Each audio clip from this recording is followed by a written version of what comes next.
வணக்கம் நண்பர்களே. வணக்கம். சொட்டு நீர் மூலியமாக கத்திரி நடுறதை பற்றி பார்ப்போம் வாங்க. நம்ம நல்லா உழவு ஓட்டணும். உழவு ஓட்டினா தான் அப்புறம் நொண்டி பாட்டு பார்க்க பாருங்க. 4 வருட கொழுவு போகல. இந்த மாதிரி இருந்தாலே எப்படி பயிர் நல்லா வரும். அதனால் அவர் உழவு நல்லா ஓட்டச்சுன்னா நம்ம அடுத்து சொட்டு நீர் பைப்பை பற்றி போடுவோம் பாருங்கள். இப்போ சொட்டு நீர் மூலியமாக தான் அவர் கத்திரி நடுனார். சரி பரவாயில்ல, ஓகே, நீங்கள் சரி நடுங்க, நான் உங்களுக்கு சப்போர்ட். சொட்டு நீரை பற்றி கொஞ்சம் தெளிவாக தான் பார்க்கணும். இவர் புதுக்கோட்டை மாவட்டம் சூரியன் விடுதி தலைவர். இவர் மொத்தத்துக்கு இடம் வந்து 1 ஏக்கர் சாகுபடி பண்ணுறாரு. சரி பரவாயில்ல பண்ணுங்கன்றிருக்கேன். அது ஃபஸ்ட்டு உரம் டிஏபி, ஒரு மூட்டை டிஏபி. நம்ம அடி உரமாக தான் பயன்படுத்த போகிறோம். இந்த டிஏபி வந்து அடி உரமாக பயன்படுத்த போகிறோம். அதாவது மரம் பிரிக்கிறவர் உரத்தை நம்ம வந்து சீராக வீசணும். ஒரே மாதிரி எங்கேயும் வீசணும்.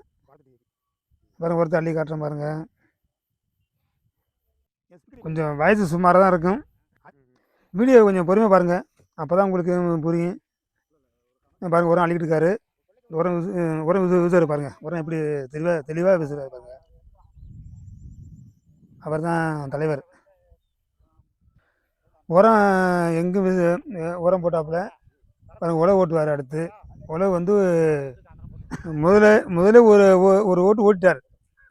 ஓட்டுனாப்புல தான் உரத்தை நம்ம வீசணும். வந்து உரத்தை வீசிட்டு தான் ஓட்டு ஓட்டணும் அப்படின்னு சொன்னேன். அதே மாதிரி அவர் பின்பற்றினார். அவர் அதே மாதிரி ஓட்டினார்.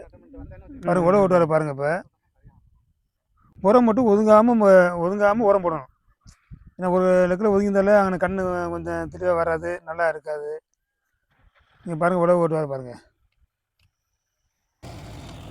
இப்போ ஓட்டு வந்து நம்ம அளந்து ஓட்டக்கூடாது. இப்போக்கு வந்து உரம் போட்டுக்கோம்னா அதனால் கொஞ்சம் மேலேயே ஓட்டணும். கொஞ்சம் சுமாராக பிடிச்சா போதும், ஏன்னா உரம் அளந்து போயிடும்.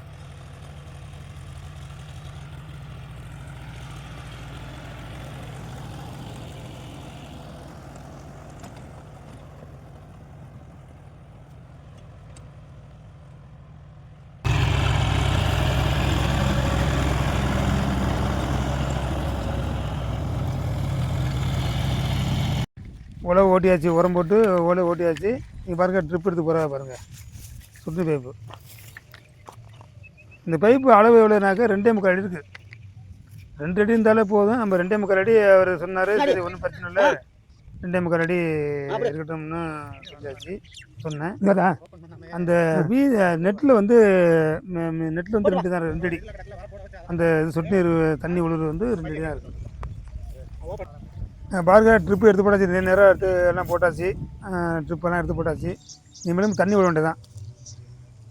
கத்திரி நாற்று ஒரு ஏக்கருக்கு வந்து 10,000 நாற்று பிடிக்குது.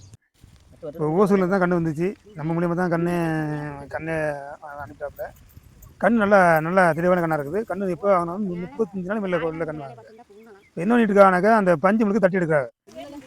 அந்த பஞ்சு தட்டி எடுத்தால் தான் நம்ம உள்ளே போய்த்து பூச்சிகளை உட்காராது.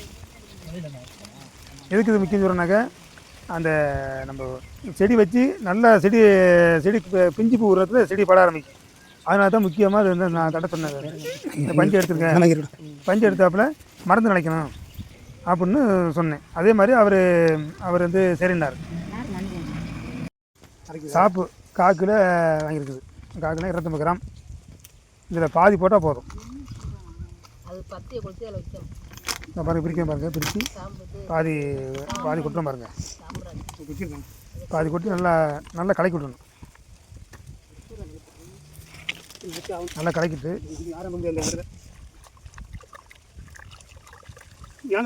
எல்லாத்தையும் போட்டாச்சா?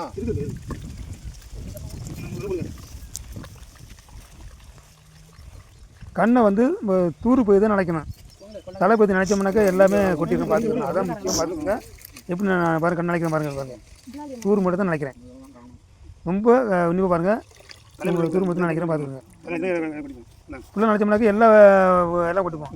இந்த கண்ணு கொண்டு பாருங்கள்.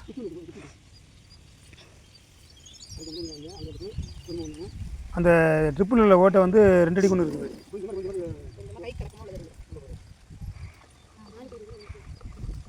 இதில் கண்ணு ஊன்றது தான் முக்கியம். சில பேர் கண்ணு ஊனும்போது அமுக்கி விட்டு மண்ணை தள்ளி விடணும். அவங்க கண்ணை வந்து அமுக்கிற மாதிரி இல்லை. இதை பாருங்கள், நான் வந்து ஊனி காட்டுறேன் பாருங்கள். அது மாதிரி கன்று ஊனாலே போதும். ஊன்ற மாதிரி கன்று எப்படின்னா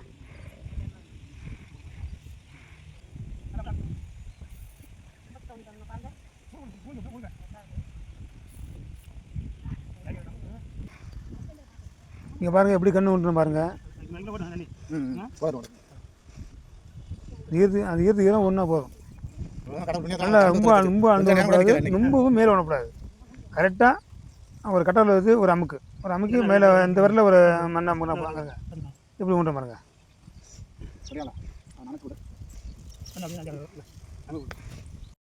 இப்போ நம்ம கத்திரினா அதை வந்து நனைச்சி மொத்தமாக வைக்கக்கூடாது. அப்போ எப்போ நம்ம நனைச்சிக்கிறோம்னா, ஏன்னா பவுர் வந்து நல்லா அது வந்து உடனே ஒட்டிக்கிறோம், ஒன்றும் பிரச்சனை இல்லை. பாருங்கள், அப்போ எப்போ நனைச்சி கொடுக்காத பாருங்கள். அது மாதிரி நனைச்சிட வேண்டியதான்.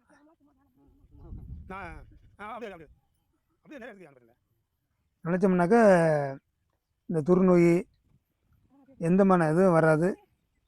முன்னெச்சரிக்கை செஞ்சிடணும் எதுவுமே. ஏன்னா இது வந்து கண்ணு வர ஊன்ற மாதிரி கண்ணை ஊன வேண்டியதான். நல்லா ஊனிட்டு நம்ம தண்ணி மக்கினாலும் தண்ணி கன்பாமல் தண்ணி விட்டுறணும். ஏன்னா இப்போ ஆடிக்காற்று அடிக்குது. ஆடிக்காற்று அடிக்கணும்னா இந்த ரேட்டு நம்ம இந்த அடி ரேட்டு நான் போட நல்லா போவோம். கிட்ட ஒன்றரை